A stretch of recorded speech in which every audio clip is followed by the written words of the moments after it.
আমার বিয়ে হলো সেদিন। বলো কি গো, তোমার আবার বিয়ে হলো কবে? কি করে বিয়ে হলো শুনি?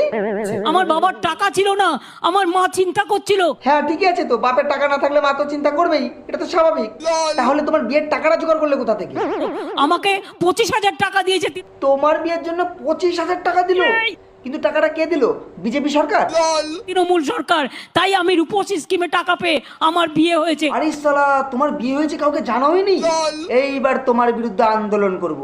আন্দোলন কাকে বলে এইবার তোমাকে শেখাবো। এই আন্দোলন আমাকে কেউ শেখাবে না। আন্দোলন তোমাকে শেখাবো না। তুমি কোন লগ্নে জন্মগ্রহণ করেছো? আমি আন্দোলন লগ্নে জন্মগ্রহণ করেছি। তুমি যেই লগ্নেই জন্মগ্রহণ করো না কেন, তোমার শিক্ষা আমি দিয়েই ছাড়বো। তো কোন হ্যাঁ? আমাকে চেনো না? আমি দা বং কেজি গাই। তোর তো গলায় দড়ি দিয়ে মরা উচিত। তুমি ছেলে না মেয়ে সেটাই এখনো পর্যন্ত জানতে পারলাম না।